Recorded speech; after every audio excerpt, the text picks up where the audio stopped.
Bonjour à tous, nous allons dans cette présentation illustrer la construction et l'analyse d'un plan d'expérience particulier destiné à estimer et à comparer les effets moyens des facteurs. Ce plan d'expérience va nous permettre d'étudier en 16 expériences les effets de 5 facteurs à 4 modalités. Alors dans cette présentation consacrée au thème d'estimation des effets moyens, nous allons nous baser sur une publication en extrayant de cette publication les objectifs définis par les auteurs et les réponses, c'est-à-dire les variables de sortie du système dont on va analyser les variations à partir des changements de réglage des facteurs. Pour bien comprendre le rôle des paramètres de réglage, on va avoir la possibilité d'accéder à différentes stratégies expérimentales que nous résumerons en pesant le pour et le contre de chacune d'entre elles avant de retenir la stratégie plan d'expérience. On précisera quelle est la nature des facteurs et quelles sont les modalités qui vont me permettre de définir les effets des facteurs. On rappellera la géométrie du domaine expérimental et puis pour explorer ce domaine expérimental, nous ferons appel à un modèle qui est sous-jacent à toutes les études d'estimation des effets qu'on appelle un modèle additif. Ce modèle additif nous permettra de trouver le nombre nécessaire d'expériences à faire dans le domaine pour estimer les effets des facteurs. Et la condition suffisante, qui est le complémentaire de la condition nécessaire, sera fournie par la matrice d'expérience dont nous expliquerons la méthode de construction, puisqu'elle s'appuie sur la théorie des carrés magiques et elle est accessible à tout un chacun. L'expérimentation donnera lieu à une analyse des 3 réponses utilisées par les auteurs, en particulier sous forme de fonctions de répartition, et puis nous restituerons l'information sous la forme du tracé des effets moyens des facteurs. C'était les choses que l'on cherchait à estimer et à comparer dans cette publication. Et puis on verra que même à partir de l'estimation des effets moyens des facteurs, on peut proposer des pistes d'optimisation multicritères pour suggérer aux expérimentateurs des expériences complémentaires et continuer à justifier une démarche d'expérimentation pour se rapprocher d'une zone optimale. Alors quels sont les points clés de cette présentation ? On va dénoncer l'approche que tout le monde a utilisée un jour ou l'autre, et qui consiste à faire varier un seul facteur à la fois, toutes choses égales par ailleurs. On verra que si elle permet d'obtenir le nombre nécessaire d'expériences à faire, la nature des expériences proposées par cette stratégie est loin de permettre une estimation efficace et une comparaison efficace des effets moyens des facteurs. L'objectif de cette publication revisitée, c'est aussi de vous expliquer que la construction des matrices d'expérience peut être accessible à beaucoup de gens puisqu'elle s'appuie sur des règles logiques de permutation circulaire, en particulier dans cet exemple. Et enfin, on verra comment exploiter le tracé des effets moyens pour donner des pistes pour des essais de validation aux expérimentateurs. Alors, quels sont les objectifs et les réponses? Voilà la publication de laquelle vont être extraits les facteurs, les réponses et des analyses. Il s'agit de fabriquer par une voie sol-gel des nanoparticules de titane. C'est une publication récente de 2014. Et dans cette publication, les auteurs vont étudier 3 réponses issues de l'analyse de spectres de rayons X et vont chercher à atteindre des objectifs particuliers que l'on va revoir sur le transparent suivant en termes de degré de cristallisation, de taille et d'énergie. Cette étude va mettre en œuvre 5 facteurs, 5 paramètres de réglage qui vont posséder chacun 4 modalités comme on va le voir. Alors, on va petit à petit, dans la définition du problème, résumer ce que l'on trouve dans la démarche des auteurs sous la forme d'un diagramme d'Ishikawa, un diagramme cause-effet, un diagramme en arête de poisson. À droite de ce diagramme, on va retrouver les réponses. Les réponses, ce sont les variables représentant les résultats expérimentaux mis en œuvre lors de l'expérimentation. Et on associe à chacune de ces réponses, ici, un objectif, On cherche à minimiser la taille, on va chercher à maximiser la deuxième réponse qui apparaît à l'écran, et on va chercher à minimiser l'énergie. Pour atteindre ces objectifs, naturellement, les facteurs vont être mis en jeu d'une façon particulièrement organisée, et c'est là l'objectif du plan d'expérience. Alors, comment faire pour atteindre les objectifs? Eh bien, la première démarche consiste à faire une approche exhaustive. Une approche exhaustive, ça consiste à faire toutes les combinaisons qu'il est possible de réaliser à partir de tous les facteurs et des modalités de chacun de ces facteurs. Et faire toutes les combinaisons, on reverra cette formule un petit peu plus tard dans la construction du domaine, ça consiste à faire le produit du nombre des modalités par facteur. Si tous les facteurs ont, comme je l'ai annoncé, 4 modalités, comme vous avez 5 facteurs, eh bien il faudra faire 4 fois 4 fois 4 fois 4 fois 4, à savoir 1024 combinaisons. Et pourquoi j'ai affiché ceci en rouge? Parce que souvent 1024 combinaisons, ou plus généralement le nombre total de combinaisons, dépasse les ressources que vous pouvez affecter à une étude. Par contre, point positif, si vous veniez à faire toutes les combinaisons, vous pourriez estimer tous les effets. L'effet, c'est la variation de la réponse lorsque vous passez d'une combinaison à une autre. Et puisque vous avez mesuré les réponses pour toutes les combinaisons, vous allez pouvoir calculer tous les effets, dont vous voyez très rapidement, et on le détaillera dans le cadre de cet exemple, que c'est synonyme du carré, à peu près, du nombre total de combinaisons. On avait 1024 combinaisons, bien on aura donc un peu plus de 1 million d'effets. Alors certes, c'est très intéressant parce que vous saurez tout. Par contre, a-t-on réellement besoin de connaître tous ces effets pour piloter un processus industriel ou prendre des décisions dans la fabrication et la synthèse de nanoparticules de titane dans une voie Solgen? Alors cette approche exhaustive qui ne coûte pas cher que lorsqu'on a peu de facteurs et peu de modalités, devient rapidement inabordable en milieu industriel, et donc souvent les expérimentateurs se rabattent par défaut sur une stratégie qui va consister à faire varier un seul facteur à la fois, toutes choses égales par ailleurs. Premier avantage, c'est que si vous écrivez la liste des expériences que vous feriez en faisant varier un seul facteur à la fois, toutes choses égales par ailleurs, vous obtiendrez ce que j'ai appelé la condition nécessaire, c'est-à-dire le nombre minimal d'expériences à faire pour obtenir l'estimation des effets moyens. Mais cette estimation serait de très mauvaise qualité, comme on va le voir, parce que d'une part, vous serez loin de couvrir uniformément le domaine expérimental, et d'autre part, vous ignoreriez de façon systématique un grand nombre de combinaisons dans l'espace expérimental. Donc, bilan de l'opération, cette stratégie, nous allons la représenter, expliquer pourquoi il faut la remplacer, et on va la remplacer par une stratégie plus organisée, plus rationnelle, qui s'appelle Design of Experiments. On va concevoir une campagne expérimentale qui, en fonction de l'objectif visé, va nous permettre de définir un nombre nécessaire et suffisant de combinaisons expérimentales à réaliser. Et donc, le nombre suffisant d'expériences, c'est le nombre au-delà duquel il ne sert à rien d'aller pour estimer les effets des facteurs. Et enfin, on explorera uniformément le domaine expérimental par rapport à la stratégie qui consiste à faire varier un seul facteur à la fois. Donc, par rapport à ces stratégies, eh bien, nous allons apprendre à construire la matrice d'expérience qui nous permettra d'obtenir de la façon la plus économique possible la meilleure estimation des effets des facteurs. Et naturellement, on conclura à la nécessité de faire des essais de validation, puisque dans ce domaine expérimental de 1024 combinaisons, comme vous allez le découvrir, vous ne ferez dans une première étape que 16 combinaisons particulières.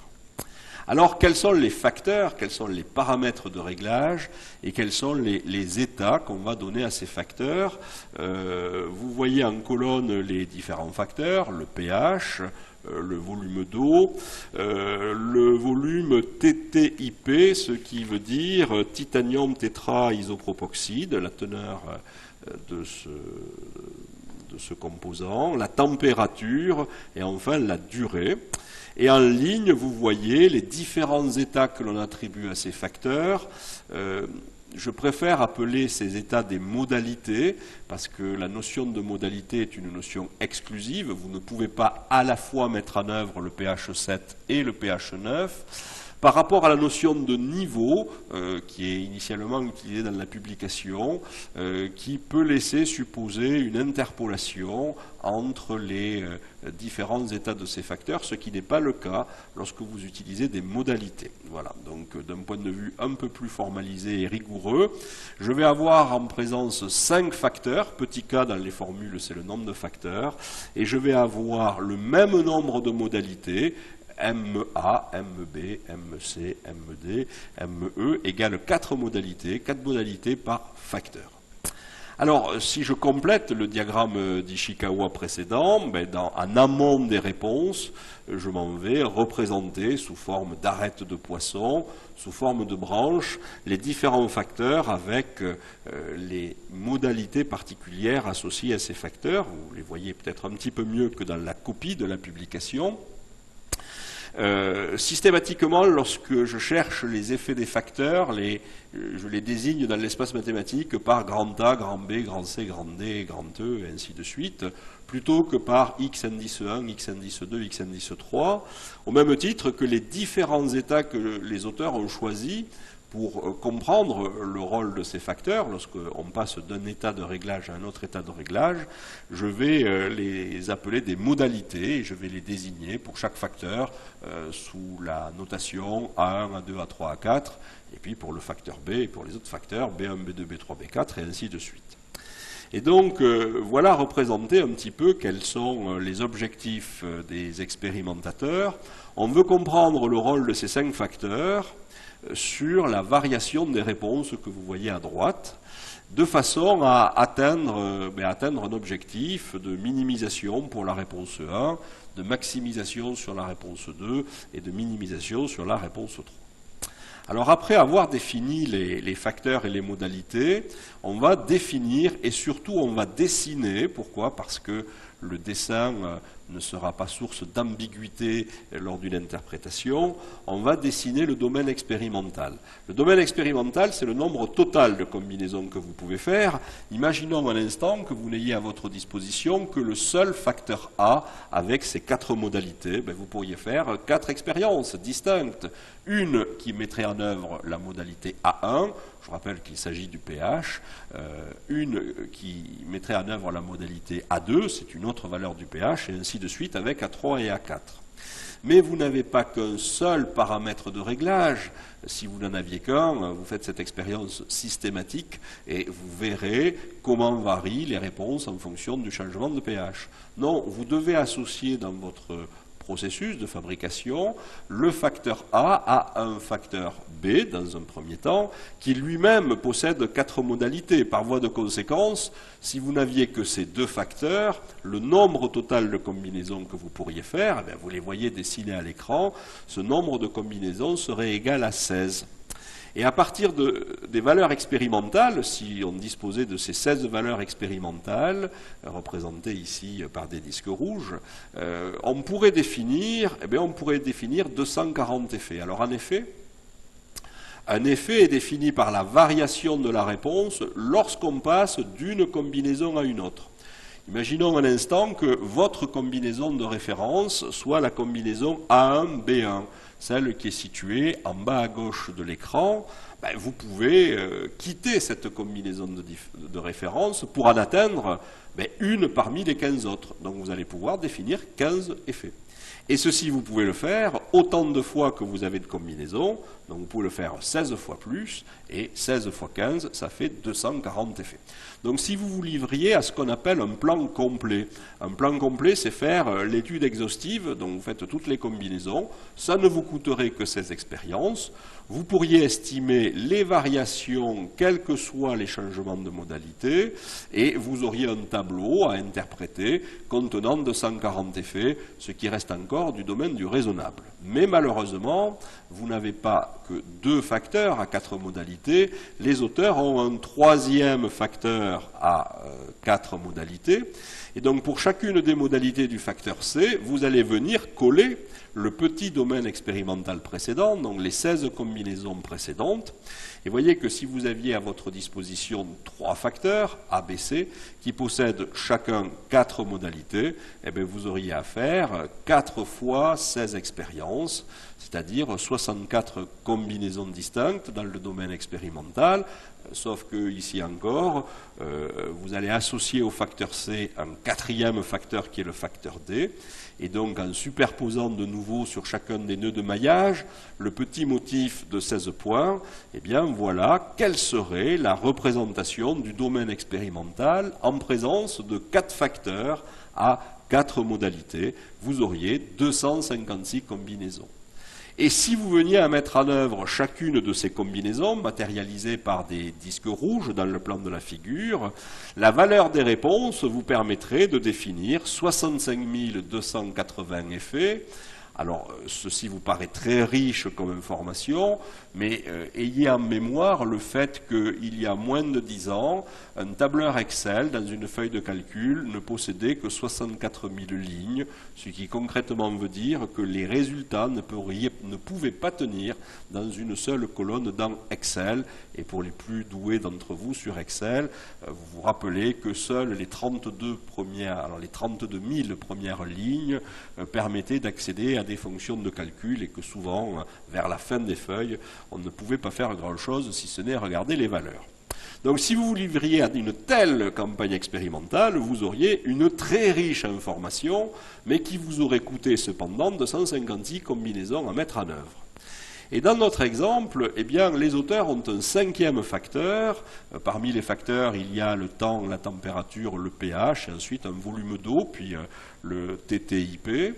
Eh bien, vous allez coller les 256 combinaisons que nous avons définies sur le transparent précédent. Vous allez les coller au regard des 4 modalités, E1, E2, E3, E4, du dernier facteur à 4 modalités. Le nombre de combinaisons distinctes est donc égal au produit du nombre de modalités. Vous avez 1024 disques rouges dans le plan de la figure, et si le budget expérimental vous permettait de faire ces 1024 combinaisons distinctes, alors vous seriez très riche puisque vous arriveriez à définir les 1 047 552 effets potentiels dans ce domaine expérimental. Et quand on souhaite piloter un processus industriel, mais quand on souhaite aussi mieux comprendre un processus utilisé dans un laboratoire de recherche, il faut se demander si on a besoin de connaître tous ces effets pour prendre des décisions. Et la réponse est sûrement non. Et donc, par voie de conséquence, on va se contenter des effets moyens. L'effet moyen, c'est ce que l'on observe lorsqu'on passe en moyenne de la modalité E1 à la modalité E2, par exemple, sur cette figure. C'est ce que l'on observe lorsqu'on passe de la modalité D1 en moyenne à la modalité D2. Et à partir du moment où on ne veut pas estimer tous les effets, mais seulement les effets moyens, il faut se demander combien de combinaisons distinctes on doit faire. Il faut en faire au moins autant que d'inconnus à estimer. Et à partir du moment où ce nombre de combinaisons distinctes est compatible avec vos ressources en temps, vos ressources en personnel, vos ressources en matériaux expérimentaux, eh bien il va falloir répondre à une deuxième question. Quelle combinaison doit-on faire? Quelle combinaison doit-on extraire de ce domaine expérimental pour estimer de la meilleure façon possible le rôle des paramètres de réglage qu'on a appelés les effets moyens dans cette publication? Alors, on va revenir, puisque nous avons dessiné le domaine expérimental, à une stratégie dont je vous ai dit qu'il fallait systématiquement la fuir, parce qu'elle n'est pas de bonne qualité. Cette stratégie qui consiste à faire varier un facteur à la fois, je l'ai représentée ici sous forme d'un tableau, où naturellement j'ai commencé par faire une expérience, par exemple en associant sur la première ligne la première modalité de chacun des facteurs, A1, B1, C1, D1, E1. Et ensuite, pour connaître le rôle du facteur A, j'ai décidé de le faire varier tout seul. Comme ça, je suis sûr, en comparant les résultats de la ligne 1 avec chacun des résultats des lignes de ce premier bloc, je suis sûr de comprendre ce qui se passe lorsque je remplace A1 par A2, lorsque je remplace A1 par A3 ou A1 par A4. Et donc, je vais rajouter MA moins une ligne, MEA étant le nombre de modalités du facteur A. Ici, MEA étant égal à 4, je rajoute 3 lignes. Puis, comme j'ai épuisé les possibilités de mise en œuvre du facteur A, c'était le pH, bien je m'en vais maintenant jouer sur le volume d'eau qui est le facteur B. Et donc, je vais remettre, puisque je travaille toutes choses égales par ailleurs, je vais remettre le facteur A sur sa modalité de référence, A1, et je vais faire varier le facteur B, toutes choses égales par ailleurs, en remplaçant B1 par B2, puis par B3, puis par B4, et je vais rajouter 3 lignes de plus au tableau, à savoir MB moins une ligne de plus. Vous vous doutez que l'on va faire la même chose avec le facteur C, avec le facteur D et avec le facteur E. Et si vous comptez le nombre de lignes, donc le nombre de combinaisons que vous feriez en faisant varier un seul facteur à la fois, toutes choses égales par ailleurs, eh bien vous obtenez ce que j'appelle la condition nécessaire. Il faut que vous fassiez au moins autant d'expériences que d'inconnus dans le problème. Ce nombre d'expériences minimales, c'est 1 plus la somme, en fonction du nombre de facteurs, somme de i égale 1 à k de mi moins 1, ce qui nous conduirait dans cet exemple à 16 combinaisons. Alors pourquoi il ne faut jamais faire ça? Eh bien, si vous dessinez dans le domaine expérimental, en noircissant les disques qui correspondent aux combinaisons de cette stratégie, vous allez vous apercevoir que les expériences sont loin de couvrir uniformément le domaine expérimental. Et voyez qu'en 16 expériences, j'ai entouré les sous-domaines où on a fait des expériences, voyez que la modalité E4 n'a été utilisée qu'une fois. Alors que si vous aviez fait toutes les expériences, elle aurait été utilisée 256 fois. La modalité E3 a été utilisée, elle aussi, une seule fois, alors que si vous aviez fait toutes les combinaisons, elle aurait été utilisée 256 fois. Puis vous pouvez continuer comme ça, puis lire le tableau dans un autre sens. La modalité D2, la modalité D2, c'est la grande ligne que vous voyez dans ce domaine expérimental, elle n'a été utilisée qu'une fois, par voie de conséquence. Comment comparer le rôle de la deuxième modalité du facteur D avec le rôle de la première modalité du facteur D qui, elle, a été utilisée un très grand nombre de fois. Donc on voit bien que quand on cherche à explorer un domaine expérimental, on ne se limite pas à explorer le contour de ce domaine expérimental, et il faut que cette répartition expérimentale soit la plus homogène, la plus uniforme, la plus équirépartie possible. Et donc la stratégie qui consiste à faire varier un facteur à la fois, toutes choses égales par ailleurs, ne vous permettra jamais d'atteindre cet objectif qui, finalement, relève du grand bon sens paysan avant de relever de notions statistiques ou métrologiques de comparaison équitable. Donc, puisque cette stratégie ne convient pas, il faut qu'on vous propose une stratégie alternative. Et cette stratégie alternative, on va la mettre en équation de façon simple pour rappeler quels sont les inconnus et quel est le modèle sous-jacent à la construction du plan d'expérience, qui est un modèle additif. On expliquera la notion d'additivité. Imaginons un instant que nous ayons à notre disposition le seul facteur A, à 4 modalités, et que pour chacune des modalités, nous ayons mis en œuvre une campagne expérimentale qui nous fournit les réponses suivantes. Une réponse qui aurait un niveau moyen de 10 pour la modalité A1, une réponse de niveau égal à 30 pour la modalité A2, une réponse de niveau égal à 90 pour la modalité A3, et enfin, une réponse de niveau 60 pour la modalité A4. C'est quoi l'effet moyen? L'effet moyen, c'est la variation de la réponse que l'on observe lorsqu'on remplace une modalité par une autre.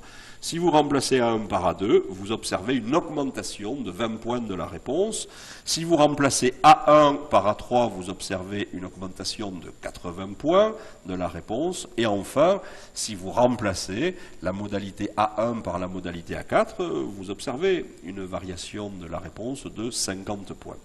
Et c'est en fait ces flèches qui, en tant qu'expérimentateur, vous servent, puisque les grandes flèches vont vous permettre de changer de niveau, de performance dans une entreprise, et les petites flèches vont vous permettre de substituer, parfois de manière économique, une modalité par une autre. Pourquoi? Parce que ce changement de modalité occasionne un très faible effet sur la variation de la réponse.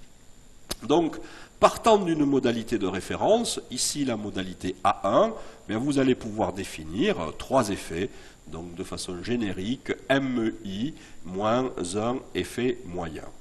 Vouloir partir de la modalité A1 comme modalité de référence, c'est quelque chose qui est un peu arbitraire. On pourrait décider de définir les effets à partir de la modalité A2 comme réglage de référence, auquel cas, quand vous remplacez A2 par A1, vous observeriez une diminution de 20 points, et puis vous observeriez 3 flèches vertes qui sont représentées dans le plan de la figure, qui vous permettraient de calculer les effets moyens des facteurs lorsqu'on remplace A2 par une autre modalité.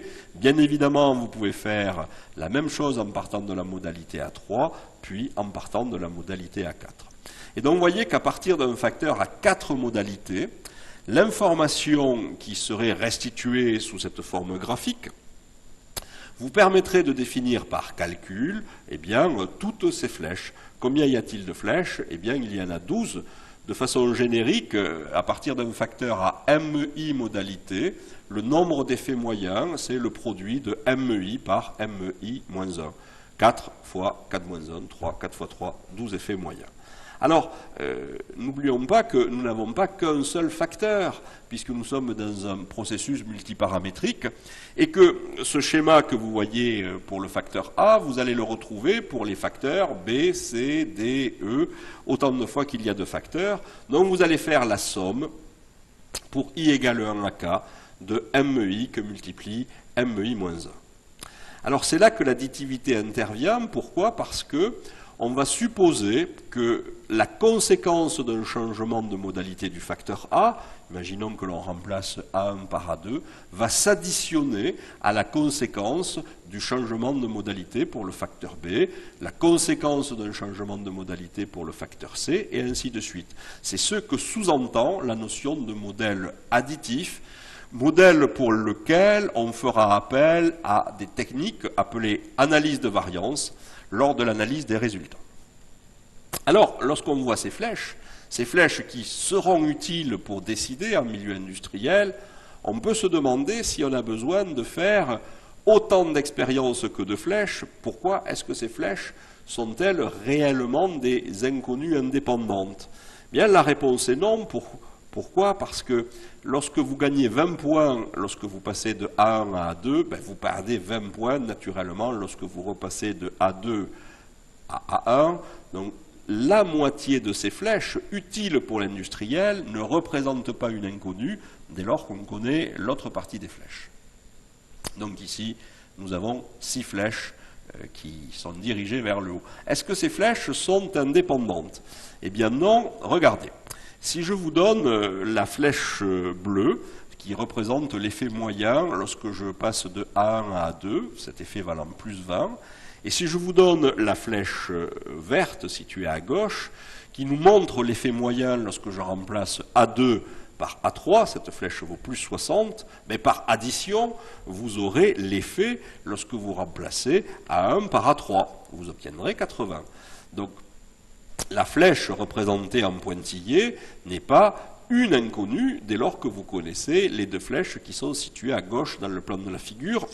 De la même façon, vous allez pouvoir définir à partir des flèches que vous estimez expérimentalement ou que vous calculez par combinaison linéaire, eh bien vous allez pouvoir calculer les autres flèches. Si vous gagnez 20 points en passant de A1 à A2, et si vous gagnez 30 points en passant de A2 à A4, le passage de A1 à A4 vous provoquera une variation de 50 points, et ainsi de suite. Par exemple, en soustrayant 50 à la flèche qui vaut 80, vous obtiendrez la flèche noire qui vaut plus 30, et ensuite, avec un changement de signe, eh bien, vous auriez toutes les flèches.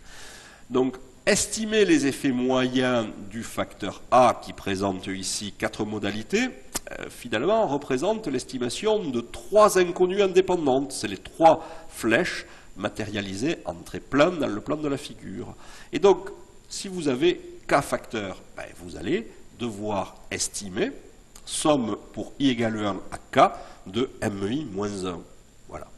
Alors ça, c'est le nombre minimal d'expérience à faire, mais regardez ce qui va se passer à l'écran. Une flèche, 20 points, 60 points, 30 points.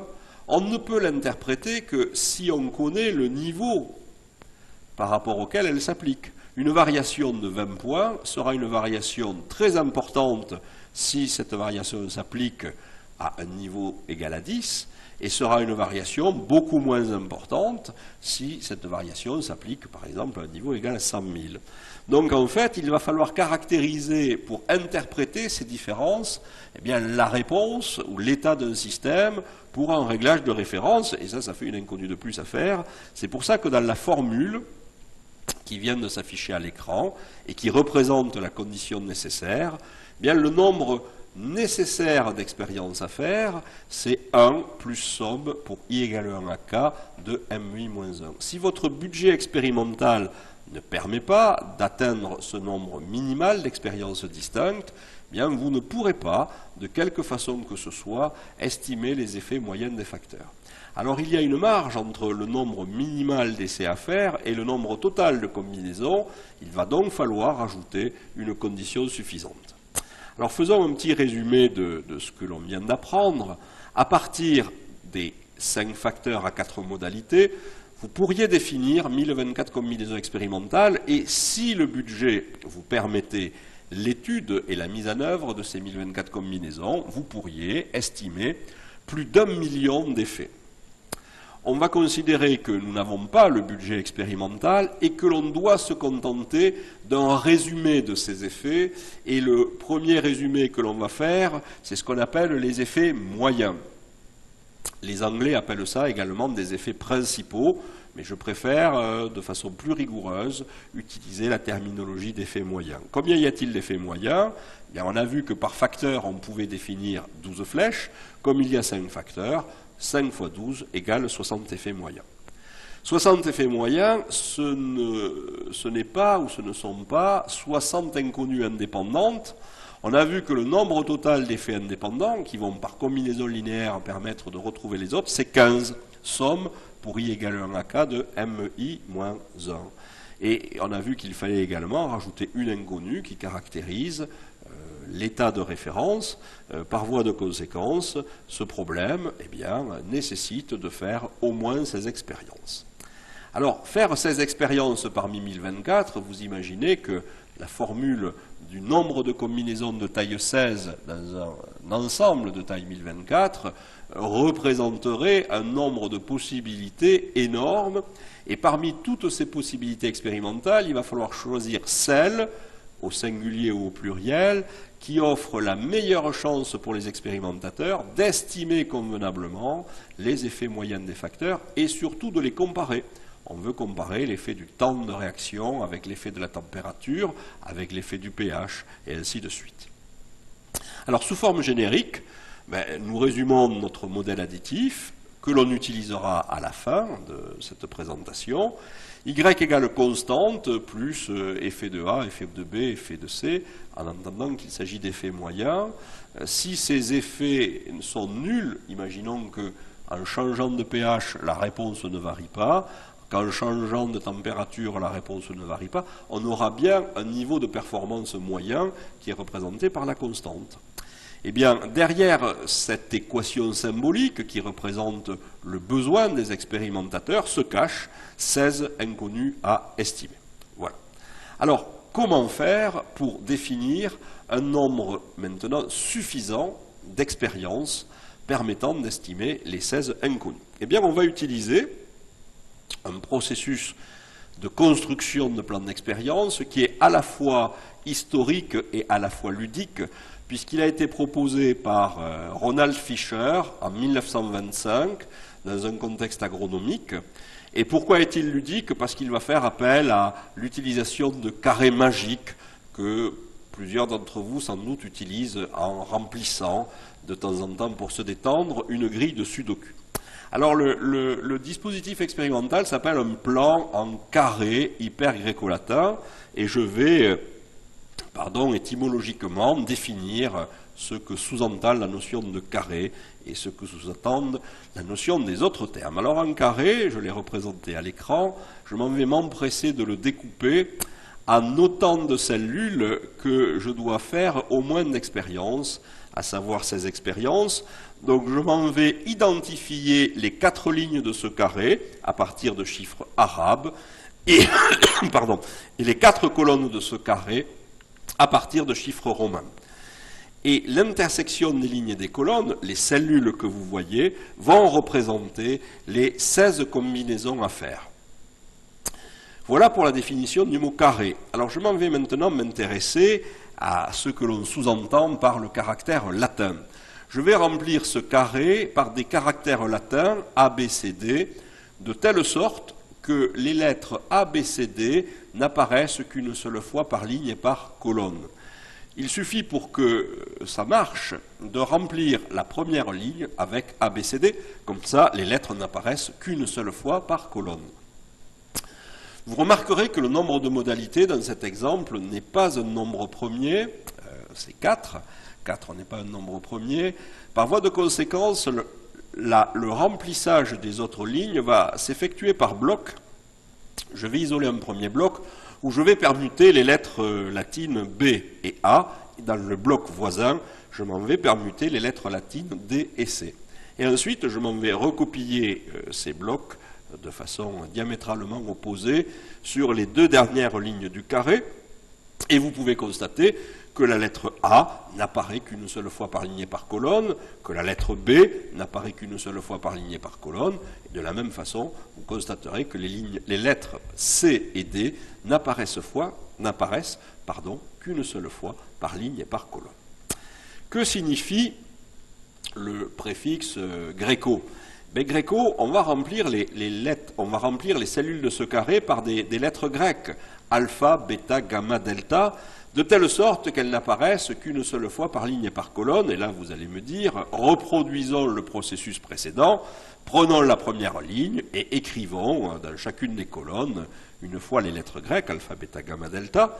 Et maintenant, nous allons continuer à remplir les cases de ce carré, mais attention, il faut que les lettres grecques n'apparaissent qu'une seule fois par ligne et par colonne, et il faut qu'elles soient associées une seule fois aux lettres latines que nous avons déjà introduites dans les cellules du carré, comme vous pouvez le voir ici. Alors passons sur la ligne 2. Peut-on mettre la lettre alpha dans la première colonne? Sûrement pas, puisque à la ligne 1, la lettre alpha est déjà dans la première colonne. Peut-on mettre la lettre alpha dans la deuxième colonne sur cette deuxième ligne? Surtout pas, puisque vous voyez à droite qu'elle a déjà été associée à la lettre A, donc la première possibilité va consister à positionner la lettre alpha dans la troisième colonne de la deuxième ligne. On va faire la même chose avec la lettre bêta. On va se demander si on peut la mettre dans la première colonne, mais pas du tout. Pourquoi? Parce qu'elle est déjà associée à la lettre B. On ne peut pas la mettre dans la deuxième colonne parce qu'elle est déjà dans la deuxième colonne. On ne peut pas la mettre dans la troisième colonne puisque cette colonne est occupée par la lettre alpha. On ne peut donc introduire la lettre bêta que dans la quatrième colonne. Et de la même façon, avec un raisonnement déductif très simple, on va pouvoir remplir ligne à ligne les cellules du carré par des caractères grecs. Regardez que l'on ne peut pas mettre la lettre alpha dans la première colonne, elle y est déjà. On ne peut pas mettre la lettre alpha dans la deuxième colonne. Pourquoi? Parce que la lettre alpha est déjà associée à la lettre D. On ne peut pas mettre alpha dans la troisième colonne, parce que vous remarquez qu'à la ligne 2, elle est déjà dans la troisième colonne. Donc la seule solution, c'est la dernière colonne, et ainsi de suite pour les lettres alpha, bêta, gamma, delta. De la même façon, sur la dernière ligne, eh bien, je m'en vais compléter les lettres grecques. Et vous observez que les lettres alpha, bêta, gamma, delta n'apparaissent qu'une seule fois par ligne et par colonne. C'est dans le tableau de gauche. Et dans le tableau de droite, les lettres grecques ne sont associées qu'une seule fois aux mêmes lettres latines. Alors c'est comme ça qu'on fait des carrés gréco-latins. qui permettent d'étudier ici 4 facteurs à 4 modalités. Mais nous avons un 5e facteur, et on va faire appel à la technique du carré hyper ou super y au latin. On va introduire des nouveaux symboles dans les cellules du carré, de telle sorte qu'ils n'apparaissent qu'une seule fois par ligne et par colonne, et j'ai choisi d'introduire ici la couleur des cartes à jouer, cœur, pique, carreau, trèfle. Toujours pareil dans la première ligne, il suffit de recopier les symboles, ils n'apparaîtront qu'une seule fois par colonne.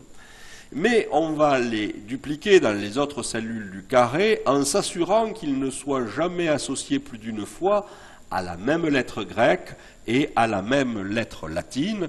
C'est pour ça que je vais accoler à ce premier tableau le carré précédent où nous avions mis les associations de lettres grecques et latines. Alors de la même façon, le symbole du cœur ne peut pas apparaître dans la première colonne, il y est déjà, ne peut pas apparaître dans la deuxième colonne à la ligne 2 parce qu'il est déjà associé à la lettre A, ne peut pas apparaître dans la troisième colonne parce qu'il est déjà associé à la lettre grecque alpha, donc la carte représentant le cœur ne peut apparaître que dans la dernière colonne, et ainsi de suite pour les autres symboles. On remplit de la même façon la ligne 3, je vous laisse vérifier au passage qu'il n'y a pas d'erreur, et enfin la ligne 4.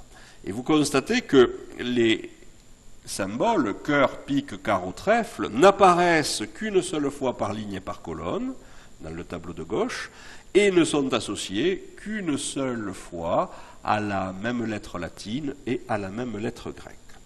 Alors ce jeu, qui ressemble à un carré magique, et qui est un carré magique, va nous permettre d'équirépartir les expériences dans le domaine expérimental. En effet, n'oublions pas que chacune des cellules du carré représente une combinaison expérimentale à faire. Alors bien sûr, vous n'allez pas sur vos machines-outils, vous n'allez pas dans la fabrication par voie sol-gel de nanoparticules de titane associer la lettre C avec du pic, la lettre delta et des numéros de ligne ou de colonne, mais si vous regardez ce qui se passe dans une cellule particulière, cette cellule possède désormais 5 coordonnées.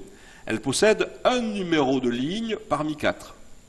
Elle possède un numéro de colonne parmi 4. Et à l'intérieur de la cellule, vous avez une valeur de lettre latine parmi 4, une valeur de lettre grecque parmi 4, et un symbole de carte à jouer parmi 4. Donc en fait, la cellule E6 possède, comme toutes les autres cellules, 5 coordonnées. 5 coordonnées issues de, finalement, des facteurs qui possèdent 4 modalités. Alors, on va reporter dans un tableau les coordonnées des 16 cellules. Reprenons la cellule numéro 6, nous sommes à la ligne 2, dans la colonne 2, nous avons comme caractère latin grand A, caractère grec delta et couleur de carte carreau. Si on prend la cellule 15, nous sommes sur la 4e ligne, dans la 3e colonne, avec la lettre B, nous avons du cœur et la lettre delta. Alors, voilà une liste de combinaisons qui ne privilégie pas des associations particulières. Vous avez fait finalement 4 combinaisons sur la ligne 1, autant sur la ligne 2, sur la ligne 3, sur la ligne 4, et quand vous étiez sur la ligne 1, vous n'avez pas privilégié une modalité de lettre latine ou une modalité de lettre grecque, vous avez réalisé toutes les combinaisons. Alors, l'objet mathématique que vous avez vu précédemment a été transformé pour en faire ce qu'on appelle une matrice d'expérience. Le facteur ligne s'appelle le facteur A, le facteur colonne s'appelle le facteur B, et ainsi de suite pour le facteur lettre latine, lettre grecque et symbole de carte à jouer. Et à l'intérieur, on a associé un numéro de modalité à chacun des intitulés des colonnes pour obtenir 16 combinaisons. Et ces combinaisons, eh bien, elles vont représenter ce qu'on appelle un arrangement orthogonal, et cet arrangement orthogonal traduit une parfaite équirépartition dans le domaine expérimental. On le note de façon symbolique sous la forme L indice 16, entre parenthèses 4 puissance 5, ce qui veut dire qu'en 16 combinaisons, on va pouvoir étudier 5 facteurs à 4 modalités au travers de leurs effets moyens. L'origine de la lettre L est due soit à la locution Latin square en anglais, carré latin, soit à l'initiale du verbe anglais to lay out. C'est un arrangement d'expérience dans un domaine expérimental. Alors ce genre de dispositif est connu depuis 1925, a été proposé par Fischer, et vous l'avez retrouvé, ou on va le retrouver, dans la combinaison expérimentale utilisée par les auteurs de cette publication. Vous voyez que tout à l'heure, il y avait beaucoup de lettres rouges dans le tableau, et ici, nous avons une harmonieuse distribution des 4 couleurs que j'ai associées aux modalités 1, 2, 3, 4 des facteurs. Eh bien, ce qui est ici, c'est ce qu'on appelle un arrangement orthogonal. Ça veut dire que pour chaque paire de facteurs, la paire A, B, par exemple, chaque combinaison de modalités intervient un même nombre de fois. Vous avez testé la combinaison A1, B1, vous avez testé la combinaison A1, B2, et ainsi de suite. Ceci est vrai, quelle que soit la paire de facteurs que vous extrayez de ce tableau, et c'est ce qui garantit l'équirépartition dans le domaine. Nous avions montré tout à l'heure que la stratégie OFAT ne mettait en œuvre qu'une seule expérience parmi 16 dans le domaine expérimental pour la modalité E4. Et bien ici, vous constaterez que l'expérience E4, l'expérience E5, l'expérience E11 et E14 vont utiliser la modalité E4, et qu'au cours de ces expériences-là, vous n'avez pas fait une association particulière avec les modalités du facteur D ou les modalités du facteur C. C'est ce qui traduit ou qui traduira la possibilité d'estimation équitable et de comparaison équitable des effets moyens des facteurs. Alors pourquoi ceci représente une condition suffisante? Eh bien, imaginez que par générosité, vous proposiez de faire une expérience de plus. Bien, cette expérience de plus déstabiliserait, quelle que soit l'expérience que vous allez choisir, cette équirépartition, puisque elle privilégierait l'étude d'une modalité déjà étudiée par rapport aux autres. Donc si on veut augmenter la taille du plan d'expérience pour peut-être avoir une information de meilleure qualité, eh bien ce sera un multiple de 16. 16, c'est quoi? C'est le produit du nombre de modalités des facteurs. C'est pour ça que je vous avais dit que la condition suffisante était un multiple du PPCM, du plus petit commun multiple des produits 2 à 2 des modalités des facteurs. Donc voilà comment on construit une matrice d'expérience, et naturellement, chaque industriel, chaque expérimentateur, chaque chercheur peut disposer de cette matrice et affecter dans les colonnes les facteurs de son étude, et affecter naturellement les modalités à chacun de ces facteurs. Donc voilà pourquoi les expérimentateurs reportent dans la publication les 16 combinaisons suivantes que vous voyez à l'écran. Alors naturellement, ces 16 combinaisons ont été mises en œuvre, et à la sortie de l'expérimentation, nous observons ici finalement autant de spectres que vous avez de combinaisons. En partant du bas, c'est la combinaison 1. Et on va utiliser, on va traiter ces spectres de façon à quantifier les réponses d'intérêt dans l'analyse. C'est ce que j'ai reporté ici, la taille, le degré de cristallisation, l'énergie dans les colonnes que vous voyez. Et avant de se précipiter dans les calculs, il faut regarder quelle est un peu la distribution des valeurs dans chacune des colonnes. Donc en fait, il faut visualiser les variations, puisqu'en fait, ces variations vont être synonymes d'effets de facteurs. Alors voilà la première réponse que l'on souhaite minimiser. Regardons quelle est la plus petite valeur que l'on a atteinte, et regardons surtout la distribution des valeurs entre la plus petite et la plus grande, en utilisant par exemple une fonction de répartition. La fonction de répartition, c'est un nuage de points qui montre comment les valeurs d'une variable de réponse sont distribuées de la plus petite d'entre elles, ici 3,9 nanomètres, jusqu'à la plus grande d'entre elles, à peu près 17 nanomètres ou 18 nanomètres. Et la question, c'est pourra-t-on faire mieux que la plus petite valeur, 3,90. Et si on considère que la dispersion qu'on voit à l'écran est significative, ça veut dire que les facteurs ont manifesté leur effet. Et on veut savoir quel est le facteur qui a provoqué le plus de variations, quel est le facteur qui a provoqué le moins de variations. De la même façon, on va analyser ce graphique pour regarder la deuxième réponse. La deuxième réponse, il faut la maximiser, donc on va essayer de faire mieux que 98%. Comment les valeurs sont-elles reportées de la plus petite à la plus grande? On utilise une fonction de répartition et on se pose la question, pourra-t-on faire mieux que la combinaison matérialisée par l'expérience 6? Vous voyez tout de suite que ce n'est pas la même combinaison qui permet de maximiser la deuxième réponse et qui permet de minimiser la première réponse. Dernière réponse, il s'agit d'une énergie exprimée en électronvolts. On cherche à la minimiser.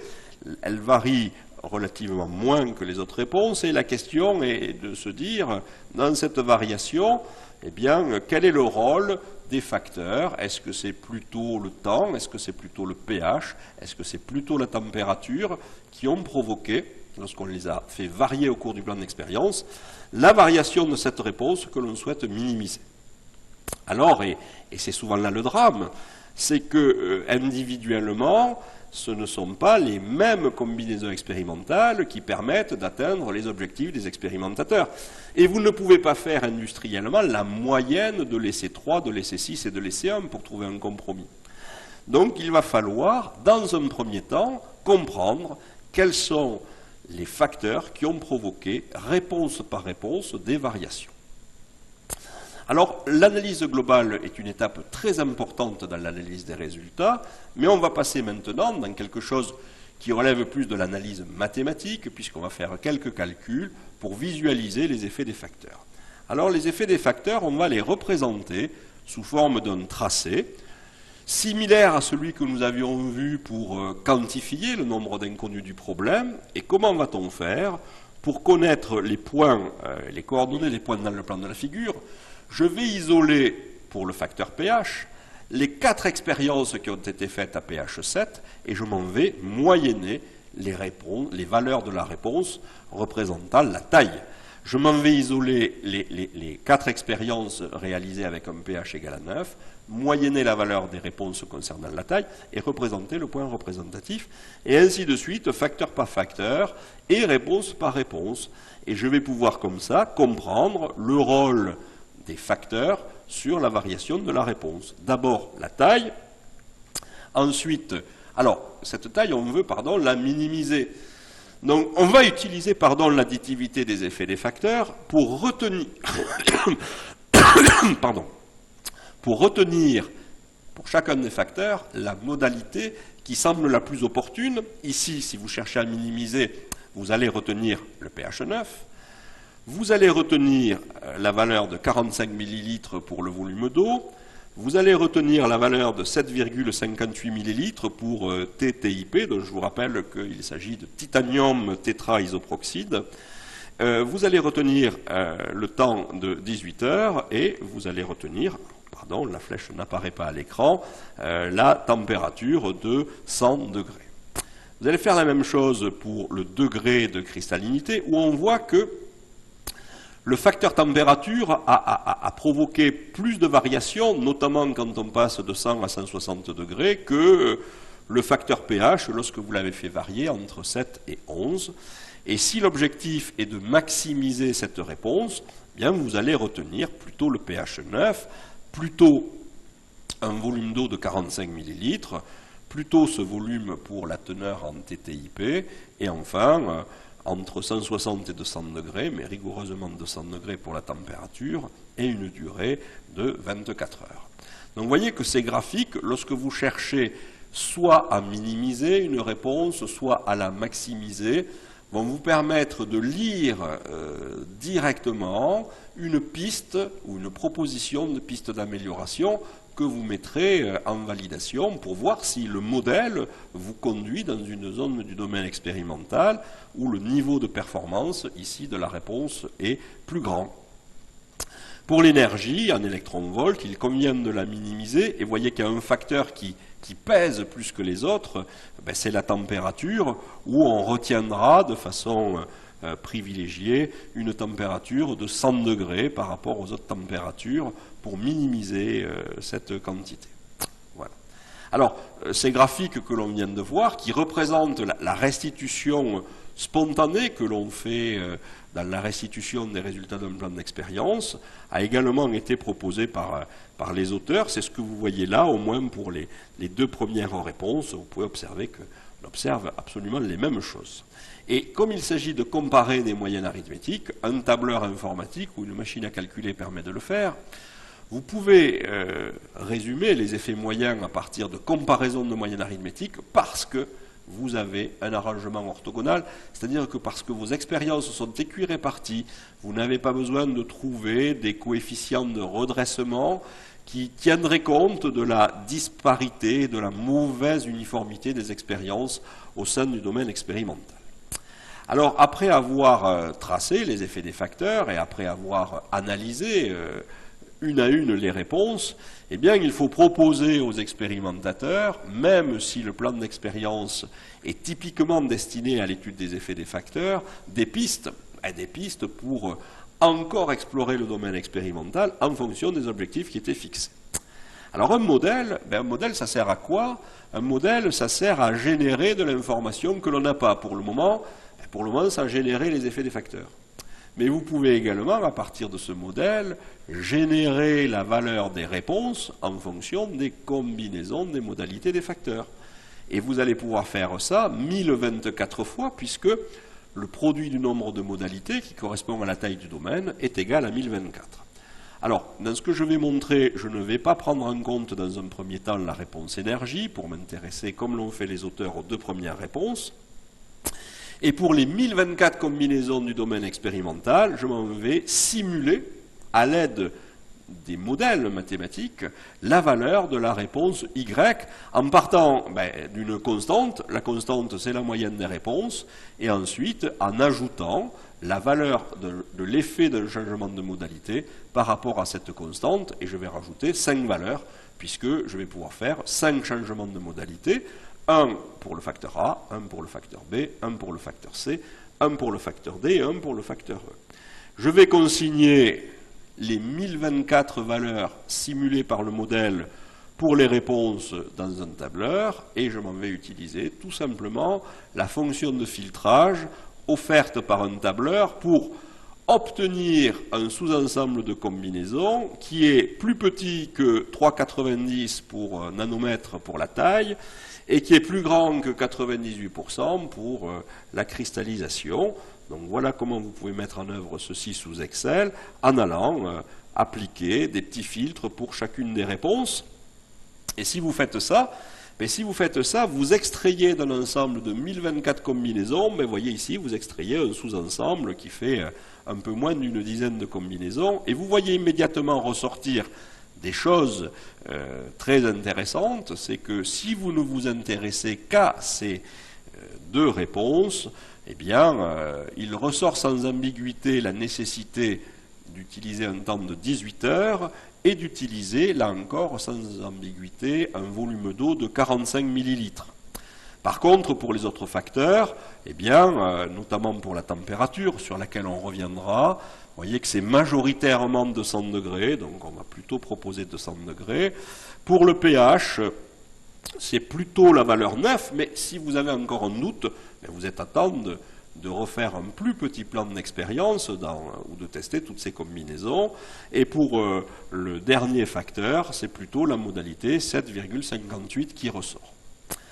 Et vous voyez dans les colonnes que d'après le modèle, la taille des cristaux est plus petite, que 3,90 nanomètres. Le pourcentage de cristallisation est plus grand que 98%. Certains vont remarquer que l'on obtient 103%, mais oui, un modèle additif, ça peut des fois amener à des valeurs plus grandes que 1. La finalité n'est pas de trouver une valeur précise, mais je le rappelle, de trouver une direction. Par contre, avec ce filtrage-là, vous n'obtenez pas des énergies plus petites que la cible ou la plus petite énergie que l'on avait observée, à savoir 3,21. Voilà comment on met en regard des propositions d'essais de validation par rapport aux exigences des expérimentateurs. Alors c'est ce que vous voyez ici. voyez ici que les auteurs ont retenu des choses que nous avons vues à la température près, puisqu'ils retiennent 100 degrés. Et 100 degrés, je vous rappelle que le facteur température était celui qui pesait le plus sur l'énergie, qui est une réponse importante. Et donc là encore, avec Excel, mais aussi avec un logiciel, vous pouvez simuler la combinaison proposée par les auteurs, à savoir associer un pH de 9, un volume d'eau de 45 ml, un volume de TTIP de 3,79 ml, une température de 100 degrés par rapport à ce que nous avions vu tout à l'heure, et un temps de 18 heures. Et voyez que là, eh bien, nous allons avoir une taille plus petite que 3,90. Nous allons avoir une énergie qui est très comparable, enfin qui est voisine à celle, la meilleure que l'on avait obtenue. Et par contre, nous pêchons un petit peu par le degré de cristallisation. Donc voilà comment, de manière méthodologique, que l'on peut argumenter dans un groupe de travail, nous sommes passés d'une problématique d'optimisation multicritère à une problématique d'estimation des effets moyens. Cette problématique nous a conduit à faire 16 combinaisons, parce que ce nombre représentait une condition nécessaire et suffisante. Et ensuite, la restitution de l'information s'est faite sous forme graphique au travers des fonctions de répartition, sous forme graphique au travers du tracé des effets moyens, et puis sous forme numérique pour aider les expérimentateurs à aller explorer une zone plus particulière du domaine expérimental. C'est pour ça que ce genre de démarche s'appelle une démarche de screening ou de criblage, puisqu'elle a consisté à partir d'un vaste champ expérimental et à tamiser les facteurs en fonction de leur importance, de façon à nous conduire dans une zone plus particulièrement intéressante. Donc nous avons atteint la fin de cette présentation qui s'inscrit dans une journée technique de présentation des plans d'expérience dans l'industrie céramique. Et donc nous allons, là encore, continuer à diffuser ou à rediffuser sous forme de petites vidéos les autres thèmes que nous avons abordés dans cette journée. Je vous remercie de votre attention et j'espère que cet exposé vous donnera envie d'utiliser des plans d'expérience, certes très anciens, mais néanmoins fort utiles dans vos problématiques industrielles. Merci encore de votre attention, merci encore au Pôle européen de la céramique pour m'avoir permis d'animer cette journée, et donc merci encore à Gisèle qui a animé de main de maître cette journée technique. À bientôt sans doute.